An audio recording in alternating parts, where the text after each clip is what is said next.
Magandang umaga, magandang tanghali, magandang hapon sa inyong lahat kung anong oras naman ito napapanood. Re-react natin tong mga videos na ito, no. Gaya ng nasa title, no. So sit back, relax and watch. Para sa ating unang video, pakinggan natin, no. Pakinggan natin yung ating paboritong lawyer from Cavite, no. Ay, hindi si Barde, no, hindi si Barde. Meron tayong tungkol diyan. Magkakaroon tayo ng topic tungkol diyan. Pero ito muna tayo, no. So, pakinggan natin, no, unang video.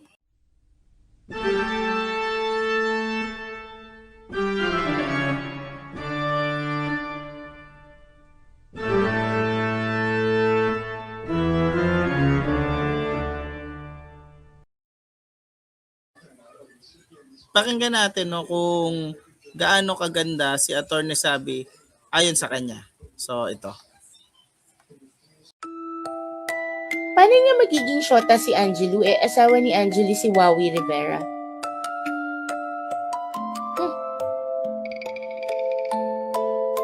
O narinig niya yon kasi somebody said na when I was younger, I look like her. Kasi yung mga pinapakita nilang picture, in-edit lang naman nila yun to make me look stupid and to make me look pangit.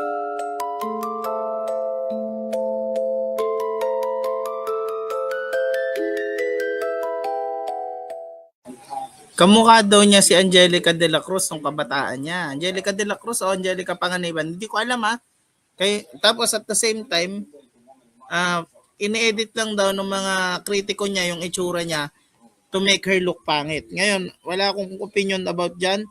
Kayo na lang bahalang manghusga kung ano sa tingin nyo, anong opinion nyo dyan. Sulat nyo, ilagay nyo sa baba, no? Comment down below. He just created contents. Wala naman sila talagang effect na nagawa in Norman Mangusin. Wala. Sino ba lahat kumukuha ng mga documents, ng mga official documents na pinopost nilang lahat? It was me.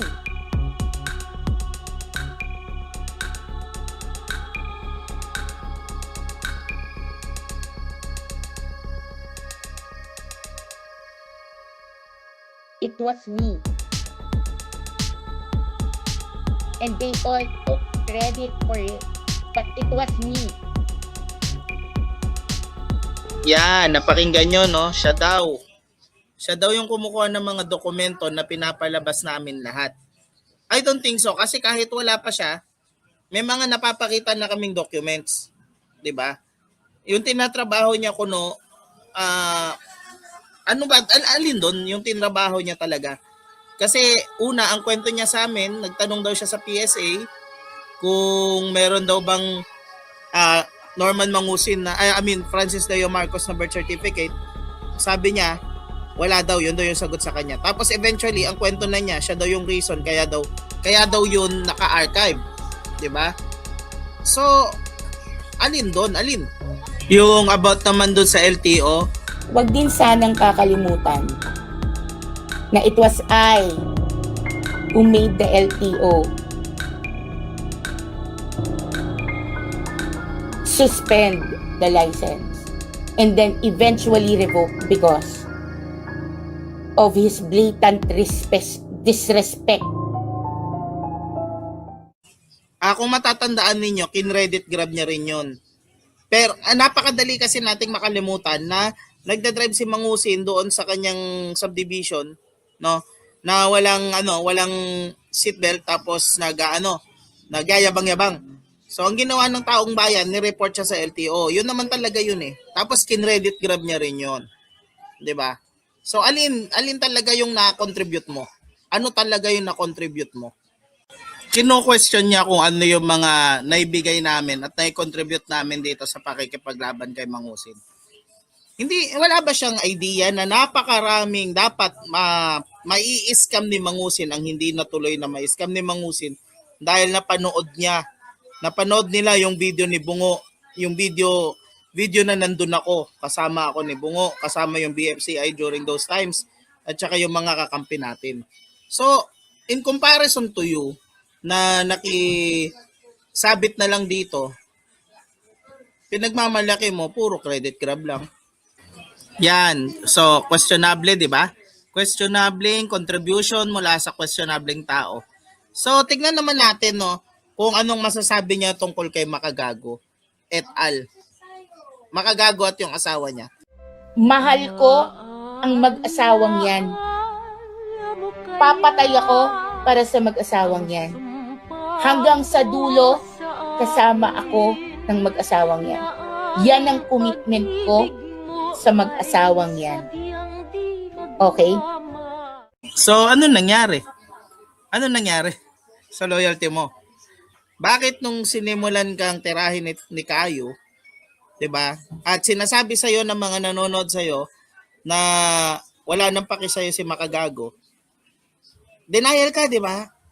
Tapos nung malinaw na wala na nga talagang paki sa iyo si Makagago. Anong ginawa mo? 'Di ba? Tinira mo. Tinira mo si Makagago. Nagkalat ka pa nga ng kasinungalingan noon. Ang sabi mo, ayaw kuhanin ni Libayan yung kaso ni Makagago. Bukod pa doon, kinredit grab mo din yung kaso niya doon sa sa na ikaw yung dahilan kung bakit na-dismiss yung kaso nila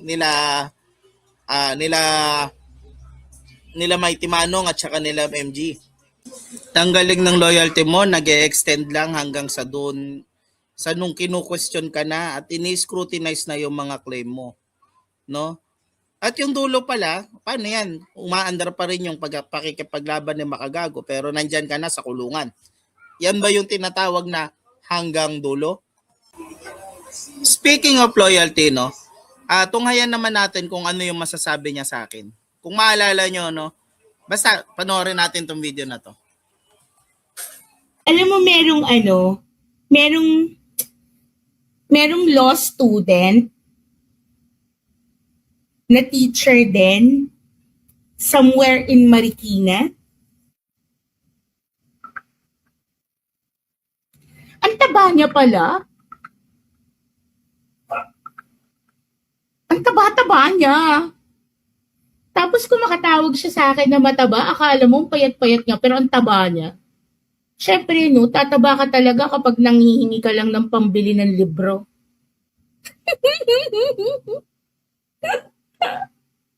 Post ko kaya picture nun. May crush yun dun sa sa lalaki sa Canada. Galit siya sa akin.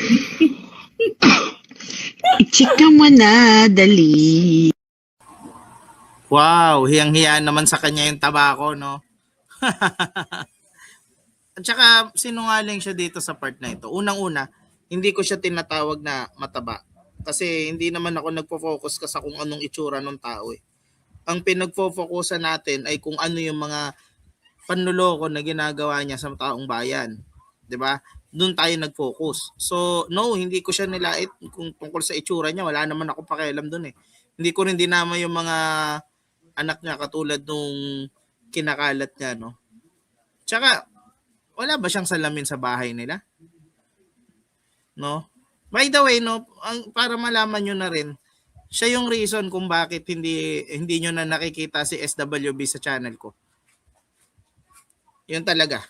Okay? Siya yung reason. Yung tinutukoy niya doon na actually libelous na yun eh. Pwede ko nga siyang habulin doon eh. Kaso, anong makukuha ko? Patong-patong na yung kaso laban sa kanya. Bakit pa ako dadagdag? Hindi naman din makakapagbayad ng danya sa akin yan. Wala namang pera yun eh. Di ba? So, isa pa, akala niya, yung picture ko ay tawag dito, akala niya, yan ay sandata niya laban sa akin. Kaya yan yung reason kung bakit ako nag-face reveal. Kasi akala niya, wini-weaponize niya kasi yun, akala niya, weapon niya yung laban sa akin. So, sorry na lang siya, wala naman siyang mahagilap tungkol sa akin na iba. Sorry. Tsaka yung pinupunto niya na namamalimos ako dito ng libro. 'Di ba? So, nakakakuha ako dati nung mga hindi pa ako monetize, 'di ba? May mga nagji-Gcash sa akin ng 800. Ganyan, 2,000 pinakamalaki. Tapos hindi naman kung maabot ng 5,000 'yon, no? Of course, I'm thankful, 'di ba? Pero kung ikukumpara mo, sige sabihin na natin 5,000. In compare sa'yo, in comparison sa'yo na nanloko ka ng tao na umaabot ng hundreds of thousands sa isang kliyente. So, can you say na mas matindi ako kaysa sa'yo? Kaya pala, mas mataba ka sa akin kung ganun, di ba? Kasi mas malaki yung ano mo eh, kumbaga eh. Nakukuha mo eh. Ngayon, eto pa, di ba? Tignan nyo. Sa bandang huli ng video, gumagatong si Don Don C. Di ba? Ginagatungan niya si Susan Yance. No? Tapos nakanta ka pa to si Don Don C kung bakit daw ako mainit sa kanya. Mainit ako sa'yo kasi in-enable mo yung taong yan. 'Di ba? Sinuportahan mo pa yung panluloko at saka panggugulo. Tapos at the same time, inaano mo siya, binubuyo mo siya ng mang-away. Imbis na magkaroon ka ng utak, 'di ba? By the way, gusto niyo bang makita yung yung itsura ni Don Don C tapos kung gaano siya kayabang nung ganyan? Sige, ito hindi ko na antayin yung sagot sa tanong, no? Papakita ko na siya. Wala akong magagawa, public na to. So, I cannot be held liable sa data privacy kasi this is already public. Di ba? Okay. Shoutout sa nag-upload nito. Kala nyo, hanapin nyo yung mukha ko. Hanapin nyo yung mukha ko.